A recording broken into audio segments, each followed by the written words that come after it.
Kita akan simak ini pernyataan dari Bu Penlu kita, Kepala BPOM terkait impor bahan baku ini sebetulnya di siapa yang sebaiknya bertanggung jawab. Karena kan penggunaan EG dan DEG itu kan untuk juga industri yang lainnya. Dan itu kan pemasukannya bukan melalui Badan POM, itu melalui Bea Cukai ya, perdagangan, perindustrian perdagangan. Nah itu melalui dan digunakan oleh banyak industri. Untuk pharmaceutical grade sendiri, PEG-nya ya, bukan EG dan DEG-nya kan. PEG-nya itu hanya sekitar berapa? Kurang dari 1%. Kurang dari 1%. Oke, dalam RDP juga ini sempat disinggung bahwa bahan baku obat itu diimpor atas kemudian surat keterangan impor dari Kemendagri, dari Kemendagri. Ini seperti ada kemudian saling lempar tanggung jawab begitu. Kita ke Bu Irma dulu. Bu Irma, tanggapan Anda seperti apa melihat pernyataan Bu Penny tadi? Saya makanya kemarin bilang secara keras kepada Bu Penny dan pemerintah melalui Kementerian Kesehatan juga harusnya bahan baku kefarmasian itu impornya harus mengikut sertakan Kementerian Kesehatan maupun BP POM. Jangan dilepas kepada Kementerian Perdagangan saja. Karena efeknya itu nyawa manusia gitu kalau itu salah dalam penggunaannya. Jadi kuotanya kemudian siapa saja yang mengimpor harusnya mendapatkan informasi setidak-tidaknya dari BP POM maupun dari Kemenkes gitu. Nah ini kan enggak, tiba-tiba Bu Penny mengatakan bahwa impor itu izinnya dari Kementerian Perdagangan, kan lucu ya. Ini kan bahan baku salah satunya dipergunakan untuk kefarmasian gitu. Jadi nggak bisa harusnya dilepas seperti itu. Maka kemudian kami menyampaikan kepada Kementerian Kesehatan maupun BP POM, harusnya BP POM dan Kementerian Kesehatan berkoordinasi dengan Kementerian Perdagangan. Jangan dilepas seperti itu. Begitu, Adinda. Bagaimana pendapat Anda, Pak Rizal dari BPKN? Sepakat? Saya mungkin tidak akan masuk ke ini ya, karena spekulatif ya sifatnya. Nah makanya tadi ini kan tapi saling menyoroti juga bahwa ini siapa yang paling berwenang untuk mengawasi peredaran obat di sini. Ya tentu tadi benar Bu Irma ya. Jadi kalau memang ada Badan Pengawas Obat Makanan, karena tadi bahan baku etilen glikon dan dietilen glikon ini dalam satu paket bahan baku importasi ya, yang tidak hanya buat obat-obatan, buat makanan, buat industri, buat cat, macam-macam, buat sampo. Nah, ada sebagian kecil yang masuk ke obat-obatan. Oke. Tetapi poinnya menurut saya... Tapi Anda sepakat dengan Bu Penny jangan-jangan bahwa memang yang mengimpor itu adalah dari Kemendagri? Ke sana, karena itu kan berarti melakukan atribusi kesalahan ke pihaknya. Kita ambillah porsi bahwa kita harus fair, apa yang menjadi tanggung jawab kita. Ada kesalahan di mana yang sudah kita lakukan. Kita harus fair, kita harus sampaikan ke publik. Dan bagi kami di BPKN adalah yang paling utama adalah memberi ketenangan, rasa nyaman bagi masyarakat. Kalau tidak, ini akan terjadi semacam social cost yang besar buat masyarakat. Kepanikan, kebingungan, keresahan, itu biaya sosialnya besar. Nah ini bagi kami ini menjadi fokus dibanding sekedar mencari melakukan atribusi kesalahan. Makanya hari ini kami minta Presiden melakukan audit secara keseluruhan, termasuk tadi rantai proses produksi sampai distribusi, termasuk asupan bahan bakunya. Kalau memang ada masalah di sana, maka kami akan mendesak untuk dilakukan proses penegakan hukum.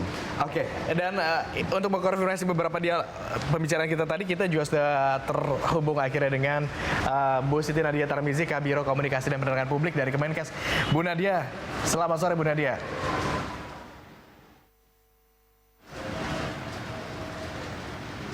Bu Nadia, Bu Nadia bisa dengar suara kami, Bu Nadia? Ya, kami masih mencoba menghubungi Bu Nadia untuk dialog. Ini kita ke Bu Irma terlebih dulu. Bu Irma, tadi kami dengar juga bahwa Anda sudah melakukan komunikasi secara intens dengan Komisi 9 dan Komisi 6 begitu ya. Sejauh ini seperti apa komunikasi dilakukan untuk pembentukan panja ini?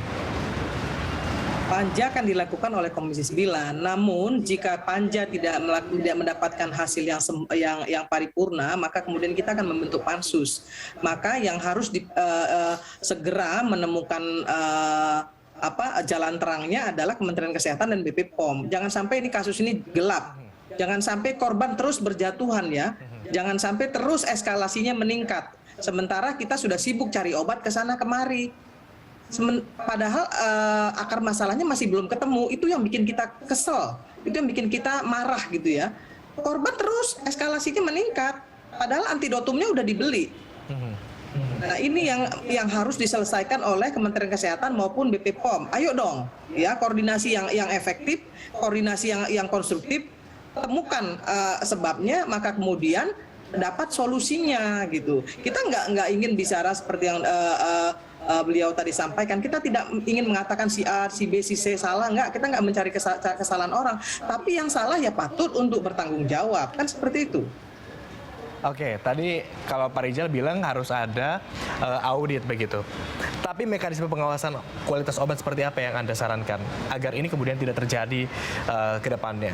Saya pikir kita perlu mencontoh lah ya negara-negara maju pengawasan obat makanan itu sangat karena menyangkut nyawa. Seperti misalnya Contoh FDA yang paling bagus lah, FDA itu terbuka, transparansinya, akuntabilitasnya bisa dicek bagaimana, kan itu sangat bagus kita contoh. Dan Pak, karena kenapa ini menyangkut keselamatan jiwa, apalagi pasar kita ini pasar yang paling seksi. Kalau kita lihat Pak indeks competitiveness, maka besaran pasar kita selalu ranking 1, market size-nya sangat menarik. Maka banyak yang pengen masuk ke sini. Penjual apa saja di Indonesia ini laku luar biasa.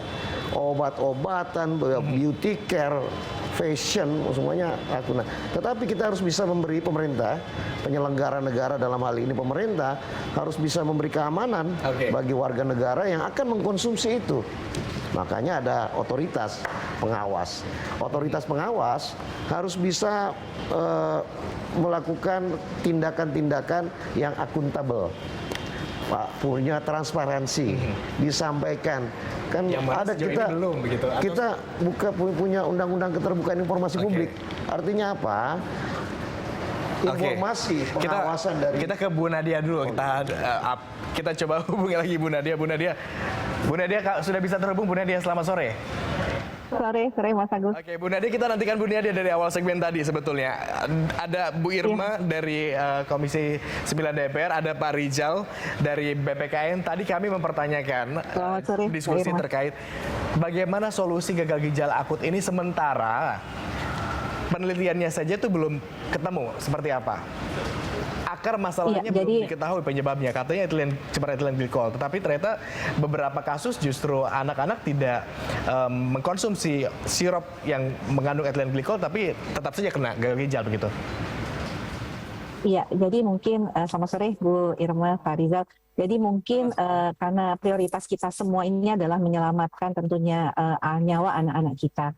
Jadi memang saat ini kalau kita melihat dari data-data yang ada, baik dari studi Gambia, kemudian kita sendiri sudah melakukan pemberian pengobatan zat toksik tadi berdasarkan literatur yang ada, itu hampir 80-95% menunjukkan respon yang baik. Angka kalau kita lihat tren penurunan kasus baru itu sudah sejak 3 hari tidak kita temukan lagi. Kemudian meninggal pun juga yang tadinya 4-10 kasus per hari, ini hanya tinggal 1 ya maksimum 1 sampai hari ini kita lihat. Tapi tentunya kembali secara ilmiah harus dibuktikan yang sering disebut para peneliti itu adalah hubungan kausalitasnya. Jadi secara paralel memang kita lakukan. Tetapi kemudian kita berharap jangan sampai kalau melihat data-data tadi jangan sampai mengaburkan bahwa zat toksik ini merupakan yang kemungkinan besar paling menjadi penyebab daripada gagal ginjal akut progresif atipikal ini. Jadi ini jangan sampai mengaburkan hal tersebut. Ya. Penelitian ini rampung dilakukan. Artinya kapan publik bisa mengetahui secara pasti apa penyebab pasti dari gagal ginjal akut ini?